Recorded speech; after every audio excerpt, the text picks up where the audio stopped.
آج کی تقریب کے داعی اور منتظم اور اس آستانے کے وارث جناب صاحبزادہ اعجاز احمد قادری صاحب اور جناب شان قادری صاحب اور کراچی سے میرے ساتھ تشریف لائے ہوئے علامہ سید مظفر شاہ صاحب، علامہ لیاقت حسین اظہری صاحب، جامعہ نظامیہ رضویہ شیخوپورہ کے ناظم اعلیٰ حضرت علامہ صاحبزادہ غلام مرتضیٰ ہزاروی صاحب، حضرت علامہ شفقات احمد صاحب، مولانا خضر الاسلام صاحب، اس جامع مسجد کے خطیب محترم اور میرے تمام معزز دینی بھائیوں، السلام علیکم ورحمۃ اللہ وبرکاتہ۔ آج یہاں ہم اللہ تبارک و تعالیٰ کے ایک صالح، نیک اور محبوب بندے جناب ہادی احمد یار رحمہ اللہ تعالی کے 59ویں عرس مبارک کے موقع پر یہاں پر جمع ہیں۔ آج ان کے لیے ایصال ثواب کی یہ تقریب منعقد ہے، جس میں کثیر تعداد میں علماء کرام یہاں تشریف فرما ہیں۔ جناب صاحبزادہ اعجاز احمد قادری صاحب نے بہت اچھا فیصلہ کیا کہ حضرت قبلہ ہادی احمد یار رحمہ اللہ تعالیٰ کے ایصال ثواب کے لیے آج کے عرس مبارک کی مجلس کو تاجدار ختم نبوت صلی اللہ علیہ وآلہ وسلم کے نام پاک سے موسوم کیا جائے، اس لیے کہ اللہ تبارک و تعالی نے قرآن کریم میں ارشاد فرمایا، ما کان محمد ابا احد من رجالکم، محمد صلی اللہ علیہ وآلہ وسلم تم میں سے کسی مرد کے باپ نہیں تھے، بلکہ وہ اللہ کے رسول اور اللہ تبارک و تعالیٰ کے سب سے آخری نبی تھے۔ آپ صلی اللہ علیہ وآلہ وسلم کی اس کائنات میں تشریف آوری سے پہلے انبیاء کرام کی بعثت کا سلسلہ آدم علیہ السلام سے عیسیٰ علیہ السلام تک جاری رہا۔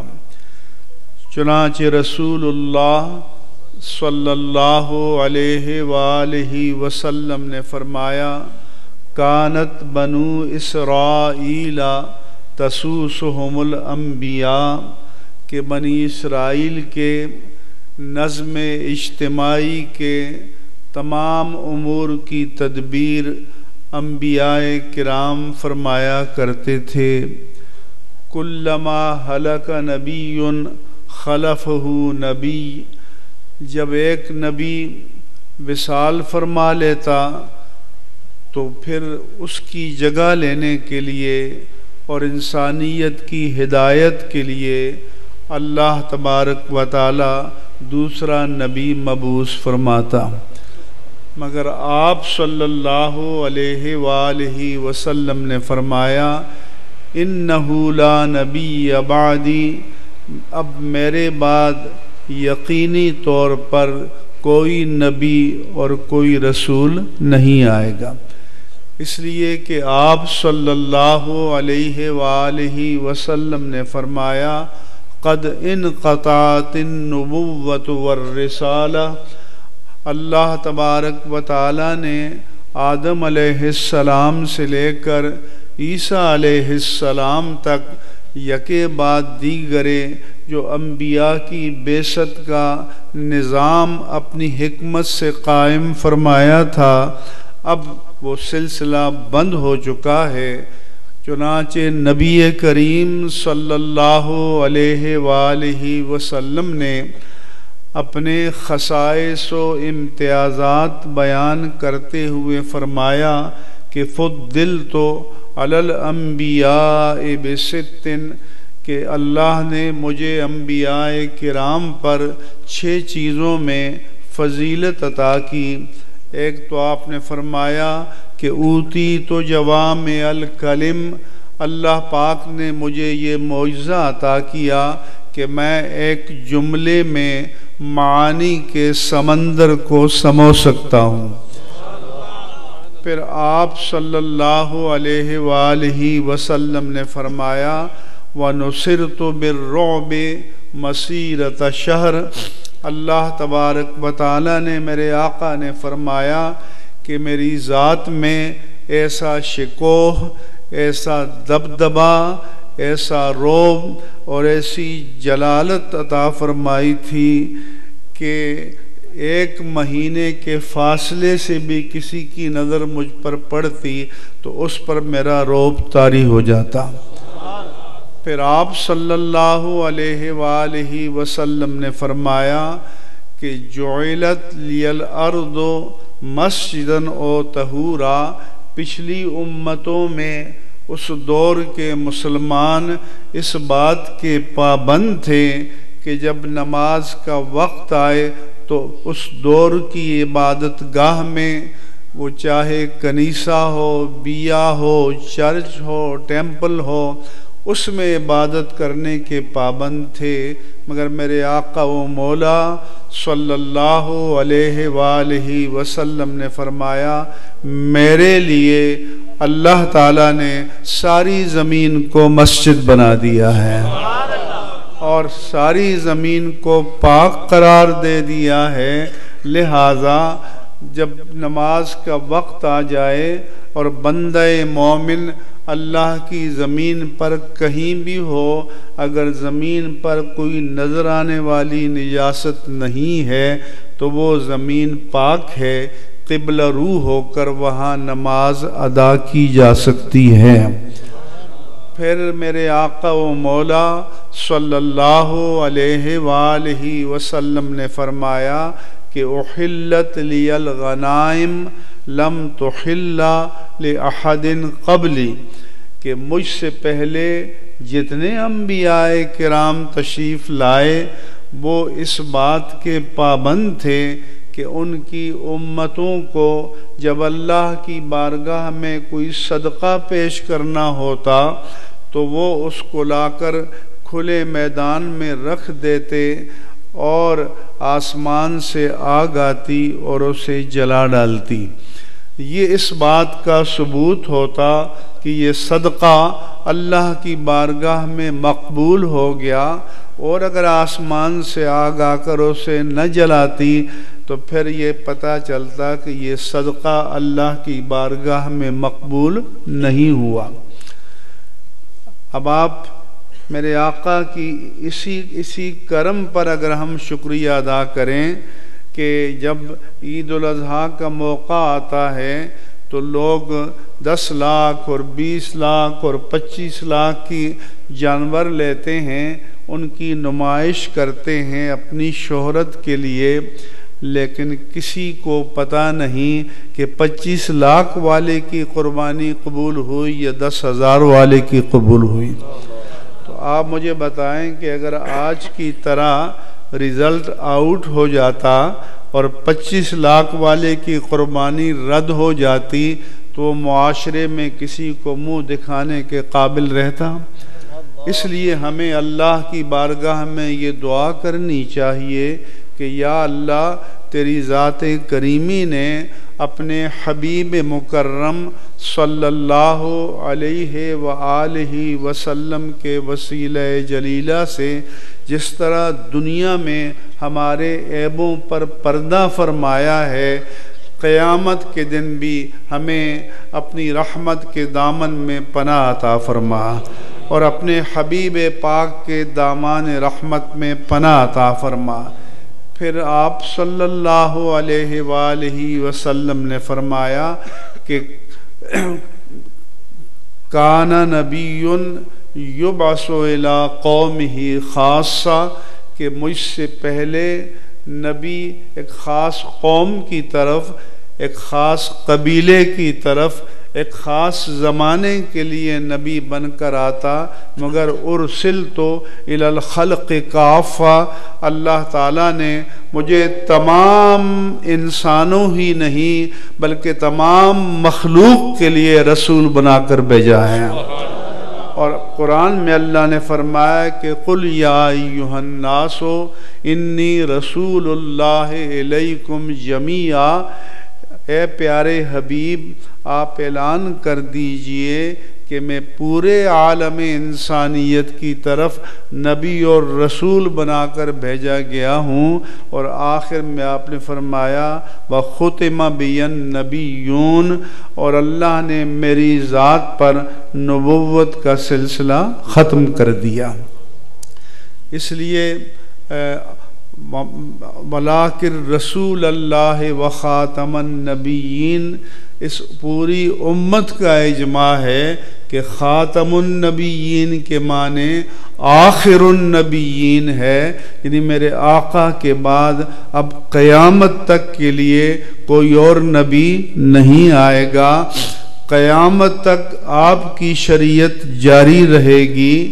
قیامت تک آپ کی رسالت و نبوت جاری رہے گی، اور قیامت تک قرآن کی حکومت جاری رہے گی۔ اس لیے جب تاجدار کائنات صلی اللہ علیہ وآلہ وسلم کے وصال فرمانے کے بعد جو پہلا فتنہ ظاہر ہوا وہ انکار ختم نبوت کا تھا، اور صحابہ کا اجماع ہو گیا کہ جو ختم نبوت کا منکر ہو وہ کافر ہے، وہ مرتد ہے، اور اس کا اسلام سے قطعاً کوئی تعلق نہیں ہے۔ پھر حضرت ابو بکر صدیق رضی اللہ عنہ نے مسیلمہ کذاب اور جھوٹے نبوت کے مدعیوں کے خلاف جہاد کیا اور انہیں کیفر کردار تک پہنچایا، یہاں تک کہ ہمارے علماء نے لکھا کہ آج کے دور میں اگر کوئی کھڑے ہو کر کہے کہ میں اللہ کا نبی ہوں یا معاذ اللہ نے مجھے نبی بنایا ہے، اور کوئی یہ کہہ دے اسے کہ تو نبی ہے تو معجزہ دکھا، وہ بھی کافر ہو جائے گا۔ کیوں کہ جھوٹے مدعی نبوت سے معجزے کا مطالبہ وہ کرے گا جس کا ختم نبوت پر یقین نہ ہو، اور جس کا ختم نبوت پر یقین ہو وہ چھوٹتے ہی کہے گا کہ تم مرتد ہو، تم کافر ہو، اور تم اسلام سے خارج ہو۔ اور پھر 7 ستمبر 1974 کو پاکستان کی پارلیمنٹ نے اتفاق رائے سے دوسری آئینی ترمیم منظور کی، اور جس میں یہ قطعی طور پر فیصلہ کر دیا کہ ختم نبوت کا منکر کافر ہے۔ لہذا آج اگر کوئی قادیانی اپنے آپ کو کافر اور خارج از اسلام نہیں مانتا تو وہ پاکستان کے دستور کا منکر ہے، وہ پاکستان کے دستور کا باغی ہے، اور پاکستان کے دستور اور آئین کے باغی کی سزا آئین کے آرٹیکل نمبر 6 میں لکھی ہوئی ہے۔ اور جب مرزا ناصر الدین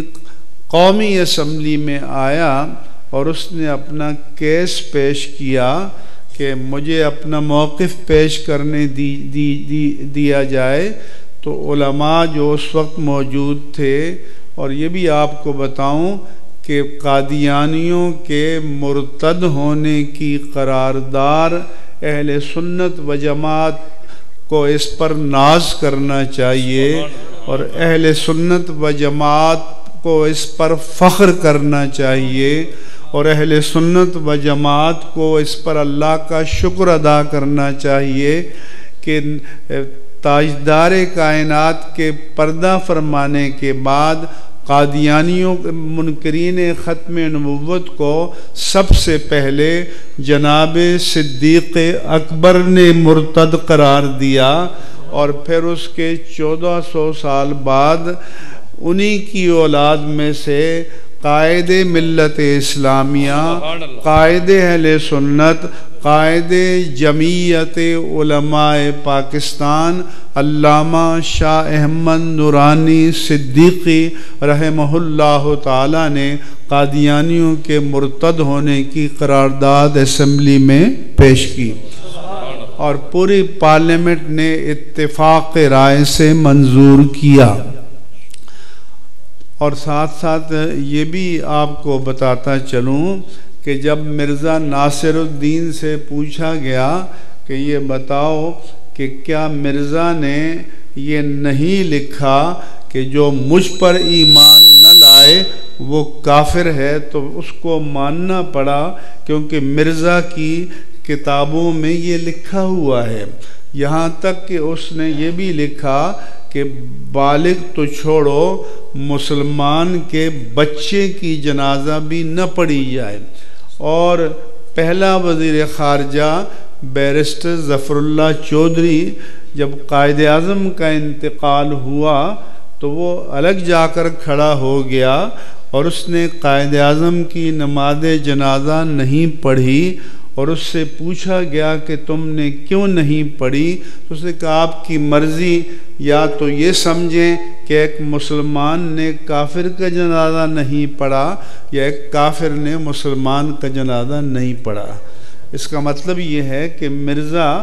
بانی پاکستان کو بھی وہ چودھری ظفر اللہ مردود ملعون مسلمان نہیں سمجھتا تھا۔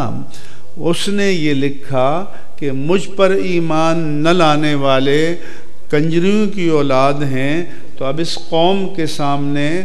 پارلیمنٹ کے سامنے دو راستے تھے، یا تو اپنے بارے میں مرزا کی بات کو صحیح مانے، یا سب مل کر مرزا کو کنجری کی اولاد قرار دیں۔ اس لیے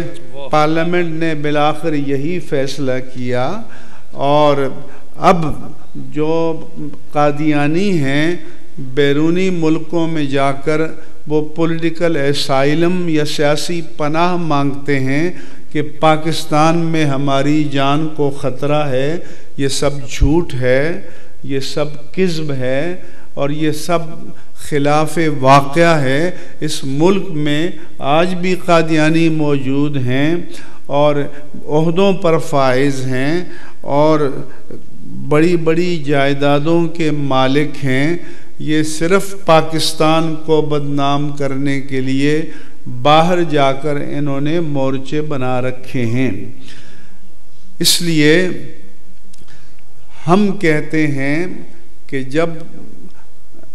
جیسے اس ملک میں اور بھی کافر رہتے ہیں، ہندو رہتے ہیں، سکھ رہتے ہیں، مسیحی رہتے ہیں، پارسی رہتے ہیں، یہودی بھی بعض رہتے ہیں، تو ان سے مسلمانوں کو کوئی اختلاف نہیں، اس لیے کہ ان کا نام مسلمانوں کے ناموں سے جدا، ان کی عبادت گاہ کا نام مندر ہوگا، گردوارہ ہوگا، چرچ ہوگا، ٹیمپل ہوگا، آتش کدہ ہوگا، کنیسہ ہوگا، سومیا ہوگا، لیکن وہ مسلمانوں کی عبادت گاہ مسجد کا نام استعمال کر کے دھوکہ نہیں دیتے۔ اسی طرح سے ان کے نام جدا ہیں، ڈیوڈ ہے، جیکب ہے، اینجل ہے، یا تارا سنگھ ہے، یا تارا مسیح ہے، یا اور نام ہیں وہ اپنے ناموں سے جدا پہچانے جاتے ہیں۔ یہ چونکہ ایسے نام رکھتے ہیں کہ مسلمانوں سے ملتے جلتے ہیں، اس لیے مسلمانوں کا مطالبہ یہ ہے کہ ان کو اسلامی شاعر کو استعمال کرنے کی اجازت نہیں ہونی چاہیے۔ وہ اپنی عبادت گاہ کو مندر کہیں، ٹیمپل کہیں، سینیگاگ کہیں، چرچ کہیں، کوئی بھی نام دینا چاہیں دیں، لیکن اس کو مسجد کا نام نہیں دینا چاہیے، اور اس نام سے مسلمانوں کو دھوکہ نہیں دینا چاہیے۔ ہمارا مطالبہ یہ ہے کہ حکومت اس بارے میں باقاعدہ قانون سازی کرے کہ چونکہ پوری امت نے اتفاق رائے سے قادیانیوں کو غیر مسلم قرار دیا ہے، اس لیے ان کو مسلمانوں کی شناخت، مسلمانوں کی مذہبی علامتوں کو استعمال کرنے کی اجازت نہیں ملنی چاہیے۔ دوسری بات یہ ہے کہ جو کوئی مسلمان تھا اور اس نے اسلام کو ترک کیا وہ مرتد ہوتا ہے، اور جو کفر پر پیدا ہوا وہ کافر ہوتا ہے۔ صرف مطالبہ یہ ہے کہ یہ اپنا تشخص الگ قائم کریں، یہ مسلمانوں میں مکس اپ نہ ہوں، یہ مسلمانوں کو گمراہ نہ کریں۔ اب بھی آپ کے قریب نارووال میں بتایا گیا کہ ہمارے بعض علماء ہیں، ان کو یہ پریشان کرتے ہیں، اور وہاں ان کی زمینیں ہیں اور جاگیریں ہیں۔ اس لیے یہ مطالبہ ہمارا ہے کہ آئینی ترمیم کا تقاضا اس وقت تک پورا نہیں ہوگا جب تک کہ قادیانیوں پر مسلمانوں کی مذہبی علامتوں کو استعمال کرنے کی پابندی نہ لگائی جائے۔ اس لیے آج کے اجلاس میں ہم یہ مطالبہ کرتے ہیں کہ قادیانیوں کو پابند کیا جائے اور اس بات کی تعزیری سزا مقرر کی جائے کہ وہ مسلمانوں کی مذہبی علامت کو استعمال نہیں کریں گے، نہ مسلمانوں کے ناموں کو استعمال کریں گے۔ وہ جو اپنے لیے نام رکھنا چاہیں رکھیں، اپنی عبادت گاہ کو جو نام دینا چاہیں دیں، جب وہ اپنے آئینی اسٹیٹس کو، دستوری حیثیت کو تسلیم کر کے اپنے آپ کو مسلم کہلانا چھوڑ دیں گے تو ان سے کوئی جھگڑا کسی کو نہیں ہے۔ جب ہندو سے نہیں ہے، سکھ سے نہیں ہے، عیسائی سے نہیں ہے، یہودی سے نہیں ہے، آگ کو پوجنے والے پارسی سے نہیں ہے، سکھوں سے نہیں ہے، کیونکہ وہ دھوکہ نہیں دیتے۔ ہندو اپنے آپ کو ہندو کہتا ہے، مسلم نہیں کہتا۔ سکھ اپنے آپ کو سکھ کہتا ہے، مسلم نہیں کہتا۔ عیسائی اپنے آپ کو عیسائی کہتا ہے۔ ان کو بھی اپنے آپ کو قادیانی کہنا چاہیے یا مرزائی کہنا چاہیے، یا جو نام دینا چاہیں یہ دیں، لیکن ان کو مسلمانوں کی علامت کو استعمال کرنے کی اجازت کسی قیمت پر ملنی نہیں چاہیے۔ جس دن یہ دستوری حیثیت کو مان لیں گے تو اور غیر مسلم بھی یہاں رہتے ہیں، اور پاکستان کا دستور، پاکستان کا آئین، پاکستان کا نظام قانون جیسے اور غیر مسلموں کو جان، مال اور آبرو کے تحفظ کی گارنٹی دیتا ہے، ضمانت دیتا ہے۔ ان کو بھی دستوری ضمانت مل جائے گی، مگر یہ مسلمانوں کو دھوکہ دینا چھوڑ دیں، مسلمانوں کو فریب دینا چھوڑ دیں، مسلمانوں کی مذہبی علامتوں کو استعمال کرنا چھوڑ دیں۔ جب تک یہ نہیں چھوڑیں گے تو تب تک یہ انتشار باقی رہے گا۔ باقی یہ باہر جا کر پاکستان کو بدنام کرتے ہیں، یہ پاکستان سے دشمنی کرتے ہیں کہ پاکستان میں ہماری جان محفوظ نہیں، مال محفوظ نہیں۔ یہاں کس نے ان پر کوئی کیا ہے؟ اور جو اگر کوئی اکا دکا کوئی دہشت گردی کے واقعات ہوتے ہیں تو مسلمانوں کے خلاف ہوتے ہیں۔ کیا مسجدوں پر حملے نہیں ہوئے؟ کیا مزارات پر حملے نہیں ہوئے؟ کیا بازاروں اور مارکیٹوں میں حملے نہیں ہوئے؟ اس لیے یہ پاکستان کو ملک سے باہر جا کر بدنام کرنا چھوڑ دیں، اور جب یہ اپنی غیر مسلم کے اسٹیٹس کو مانیں گے تو جیسے اور کافر ہیں یہ بھی کافر ہوں گے، یہ بھی اس ملک میں رہیں گے، ان کو بھی ہمارا آئین اور قانون تحفظ دے گا۔ ہم مسلمانوں سے کہتے ہیں کہ جب تک یہ اپنے دستوری اسٹیٹس کو نہ مانے تو ان کے ساتھ نہ معاملہ کرنا چاہیے، نہ کاروبار کرنا چاہیے، نہ لین دین کرنا چاہیے، نہ اور روابط رکھنے چاہیے۔ ہم ان کو نہیں کہتے، اپنے مسلمان بھائیوں کو کہتے ہیں کہ اپنے عقیدے کی حفاظت کریں، اپنے ایمان کی حفاظت کریں۔ اور دوسرا یہ بتانا ہے آپ کو کہ آئین میں ہمارے صرف صدر پاکستان کے حلف نامے میں اور وزیر اعظم پاکستان کے حلف نامے میں اقرار ختم نبوت شامل ہے، باقی کسی بڑے سے بڑے عہدے کے حلف نامے میں یہ اقرار شامل نہیں ہے۔ نہ مسلح افواج کے سربراہوں کے حلف نامے میں، نہ گورنروں کے حلف نامے میں، نہ پارلیمنٹیرین کے حلف نامے میں، نہ فیڈرل اور پروونشل کیبنٹ کے حلف نامے میں، نہ ہماری جو سپیریئر جوڈیشری ہے ہائی کورٹ سپریم کورٹ کے حلف ناموں میں اقرار ختم نبوت شامل نہیں ہے۔ تو ہم یہ مطالبہ کرتے ہیں کہ دوسری آئینی ترمیم کا لازمی تقاضا یہ ہے کہ ہمارے ملک میں جتنے دستوری عہدے ہیں، جتنے آئینی عہدے ہیں، جن کے پاس اس ملک کے دفاع کی امانت ہوتی ہے، جن کے پاس اس ملک کے تحفظ کی امانت ہوتی ہے، وہاں قادیانیوں کو داخل ہونے کے لیے چور دروازے بند کر دینے چاہیے اور کلیدی عہدوں سے ان کو برطرف کرنا چاہیے۔ آپ سب مسلمان اس سے اتفاق کرتے ہیں؟ سو آج اس بزرگ شخصیت حضرت ہادی احمد یار رحمہ اللہ تعالیٰ کے عرس مبارک کے موقع پر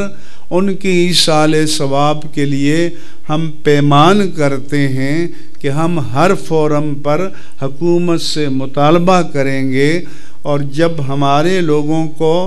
پارلیمنٹ میں جانے کا موقع ملے گا تو پارلیمنٹ میں بھی جا کر مطالبہ کریں گے کہ قادیانیوں کو پابند کیا جائے کہ دستوری اسٹیٹس کو تسلیم کریں، اور ان کے لیے جو ہمارے نظام آئین و قانون میں چور دروازے رکھے ہوئے ہیں، بعض کھڑکیاں روشن دان رکھے ہوئے ہیں، ان کو ہمیشہ ہمیشہ کے لیے بند کیا جائے۔ میں دعا کرتا ہوں کہ اللہ تعالیٰ اس مبارک مجلس کی برکت سے حضرت ہادی احمد یار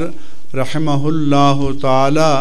کے درجات کو اپنی بارگاہ میں بلند فرمائے،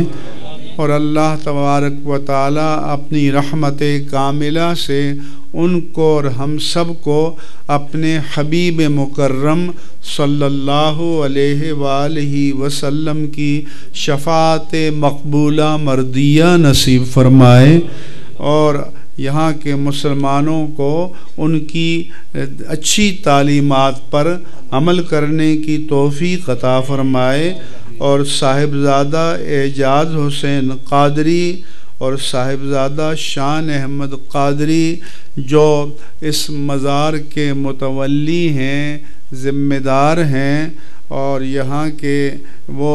جانشین ہیں، اللہ تبارک و تعالیٰ ان کی حفاظت فرمائے، اور اللہ تبارک و تعالیٰ ان بزرگوں کی نیک تعلیمات پر انہیں خود بھی عمل کرنے اور ان تعلیمات کو پھیلانے کی توفیق عطا فرمائے۔ وما علیہ الا البلاغ المبین۔